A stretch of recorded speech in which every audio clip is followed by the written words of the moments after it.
صبح کا اجالا محال کی دیواروں پر پھیلا، لیکن شہزادہ ازار کا دل اب تک رات کے واقعیت سے بھاری تھا۔ اسے معلوم تھا کہ اس کی زندگی کا اصل سفر اب شروع ہو رہا ہے۔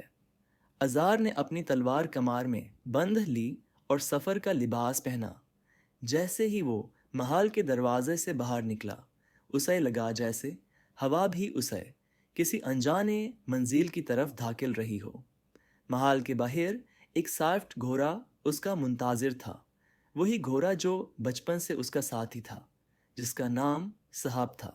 ازار نے اس کی جانب دیکھ کر کہا، دوست، لگتا ہے تو بھی میرے ساتھ چلنے کے لیے تیار ہے۔ پہلا سفر، سمندر کا شہر۔ سمندر تک کا راستہ گہرا اور خطرناک تھا۔ جنگلن کے رستے سے گزرتے ہوئے ازار نے محسوس کیا کہ کوئی اس کا پیچھا کر رہا ہے، لیکن جب اس نے پلٹ کر دیکھا تو صرف ہوا کا جھونکا تھا۔ سمندر کے کنارے پہنچ کر اس نے دیکھا کہ پانی کی سطح پر چننی کا عکس بکھار رہا ہے۔ اچانک گہرائیوں سے ایک خوبصورت لیکن عجیب مخلوق سامنے آئے، ایک سرین۔ اس کی آواز میں ایسا جادو تھا کہ انسان اپنا ہوش کھونا شروع کر دیتا۔ لیکن ازار نے اپنے دل میں دعا کہ اور اس کی آنکھوں میں دیکھ کر کہا، میں اپنی آوازوں کا غلام نہیں، میں اپنے لوگوں کے لیے آیا ہوں۔ سرین مسکرائی اور بولی، جو اپنے دل پر قابو پا لیتا ہے وہی سمندر کی روح کا حقدار ہے۔ اس نے ازار کو سمندر کے نیچے لے گیا۔ وہاں ایک شہر تھا جو شیشے کی طرح چمک رہا تھا اور بہتے پانی میں سنہری نور کی لہریں۔ شہر کے مرکز میں ایک سنہری صندوق تھا، پہلی چابی۔ مگر جیسے ہی ازار اسے اٹھانے لگا، سمندر کا بادشاہ، ایک بڑا سا ناگ جیسا سمندری اژدہا جاگ گیا۔ ازار نے تلوار کھینچ لی، لیکن لڑائی کے بیچ اس نے سمجھا کہ صرف طاقت سے یہ جنگ نہیں جیتی جا سکتی۔ اس نے اپنا دل مضبوط کر کے صرف ایک جملہ کہا، میں تم سے جنگ کرنے نہیں، اپنی قسمت پوری کرنے آیا ہوں۔ اژدہا رک گیا، اس کی آنکھوں میں نور چمکا اور اس نے اپنا سر جھکا کر چابی ازار کو لینے دی۔ یہ تھی پہلی کامیابی۔ دوسرا سفر، ریگستان کا امتحان۔ ازار جب ریگستان پہنچا تو دن کا دھوپ آسمان کو آگ بنا رہی تھی۔ پیاس اور تھکان اس کے لیے دشمن بن گئے۔ راستے میں اسے ایک مسافر ملا، ایک لڑکا جس کا نام ضمیر تھا۔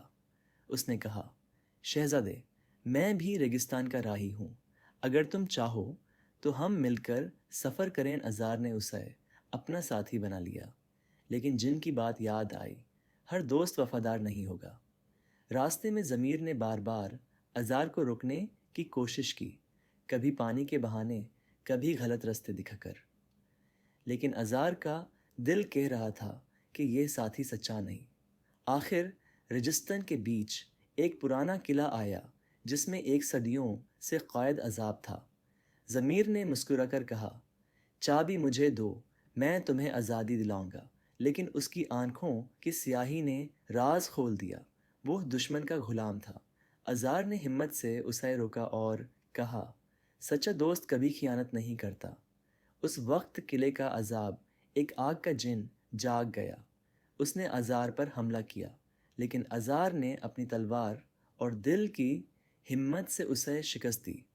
آگ کا جن چیخ کر پگھل گیا اور اس کی رکش سے دوسری چابی نکلی۔ اگلے سفر کا اعلان، اب ازار کے پاس دو چابیاں تھیں، لیکن اس کا سفر ابھی مکمل نہیں تھا۔ اب اسے برفیلی پہاڑیوں کے پار جانا تھا، جہاں وقت رک جاتا ہے، اور وہی تیسری اور آخری چابی اس کا انتظار کر رہی تھی۔ لیکن دور سے اندھیروں کی ہنسی دوبارہ گونج اٹھی، ازار، تو چابیاں لے بھی آیا تو کیا؟ جب میں لوٹوں گا تیری روشنی بھی میرے اندھیروں میں سما جائے گی۔ ازار نے گھوڑا تانا اور کہا، چابیاں میری تقدیر ہیں، لیکن سہرستان میری روح۔ جب تک سانس ہے میں اندھیروں کو جیتنے نہیں دوں گا۔ اور یوں ازار برفیلی پہاڑیوں کی طرف روانہ ہوا، جہاں اسے اپنا سب سے بڑا امتحان دینا تھا۔